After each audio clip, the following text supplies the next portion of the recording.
Le monde court après des plaisirs éphémères, cherchant le bonheur dans des choses qui s'estompent. Mais il existe un chemin moins fréquenté, un chemin de tranquillité durable, le chemin du stoïcisme.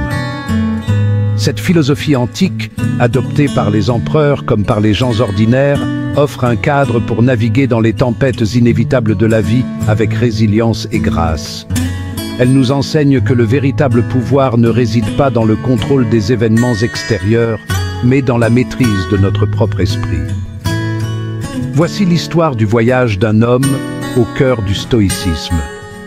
Une histoire de défis relevés, de leçons apprises et de la paix profonde trouvée en embrassant la seule chose que nous puissions vraiment contrôler, nous-mêmes. Dans un marché romain animé, au milieu des parfums d'épices et du brouhaha des marchands, travaillait Marcus, un humble boulanger au cœur rempli de rêves.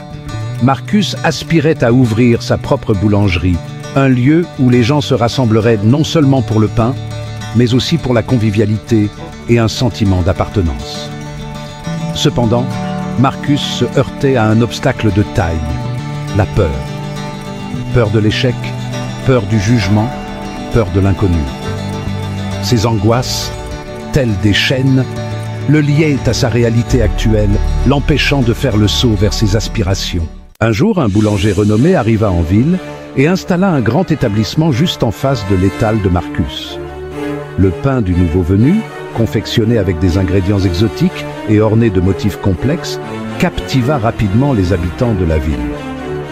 Marcus regardait avec désarroi ses clients, autrefois fidèles, affluer vers la nouvelle boulangerie, le visage rempli d'émerveillement et de plaisir.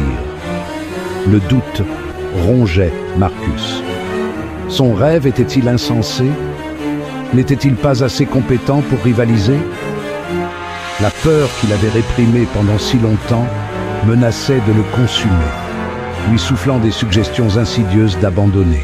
Alors que le désespoir menaçait de l'engloutir, Marcus se souvint des paroles du philosophe stoïcien Épictète.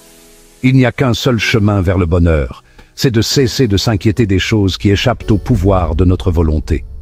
Il réalisa que s'inquiéter de la nouvelle boulangerie était futile. Il ne pouvait pas contrôler son existence, mais il pouvait contrôler sa réaction. Il décida de se concentrer sur ce qu'il pouvait influencer, la qualité de son pain et la chaleur de son service.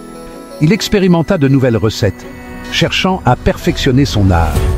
Il accueillait chaque client avec un sourire sincère, engageant des conversations et créant des liens. Chapitre 5. La deuxième épreuve. Quand le destin s'en mêle.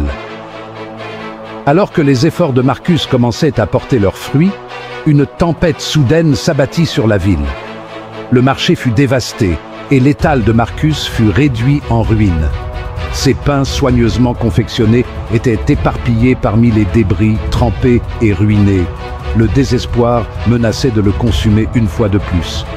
Cette fois, l'obstacle n'était pas un concurrent, mais une force de la nature, un rappel brutal de la nature imprévisible de la vie. Marcus, meurtri mais pas brisé, se retrouva à la croisée des chemins. Allait-il succomber au désespoir, ou allait-il puiser dans la source de sagesse stoïcienne qu'il avait commencé à cultiver? Appréciez-vous cette histoire. Chapitre 6. L'étreinte du stoïcisme. Trouver la force dans l'acceptation. Alors que Marcus observait les dégâts, il se rappela les paroles du philosophe stoïcien Sénèque. Nous sommes plus souvent effrayés que blessés, et nous souffrons plus en imagination qu'en réalité. Il réalisa que si la tempête avait pris ses moyens de subsistance, elle ne pouvait pas prendre son esprit, sa résilience, sa capacité à reconstruire. Avec une nouvelle détermination, Marcus commença à déblayer les débris. Il sauva le peu qu'il put et commença la tâche ardue de reconstruire son étal. Il savait qu'il était futile de se lamenter sur le passé. La seule voie à suivre était l'acceptation et l'action. Chapitre 7. L'épreuve finale. Un défi intérieur. La nouvelle de la résilience de Marcus se répandit dans toute la ville. Les gens étaient impressionnés par son esprit et son dévouement à son art.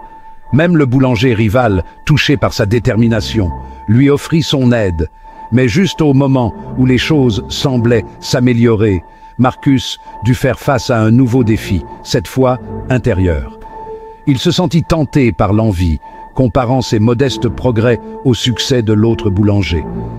Il était aux prises avec le désir de plus, de reconnaissance, d'un avant-goût du succès qui semblait si facile à obtenir pour les autres.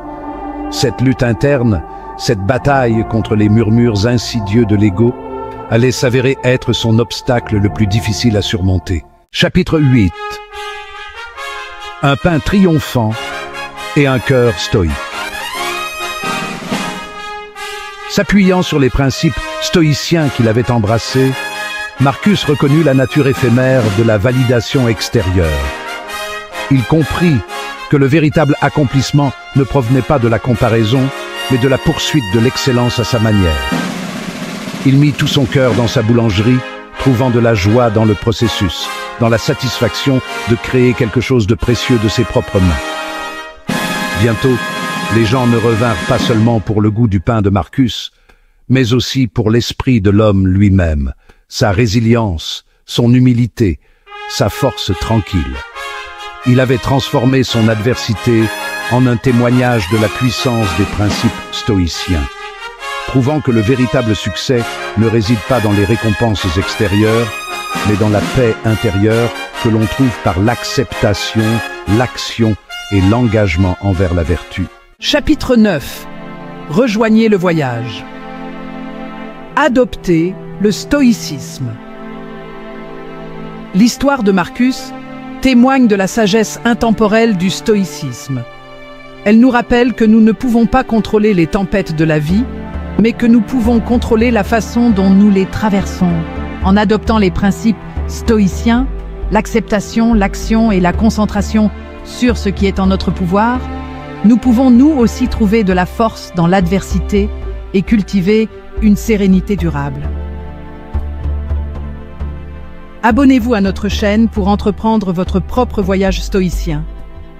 Relevons ensemble les défis de la vie, pas à pas, et découvrons le pouvoir profond de cette philosophie antique.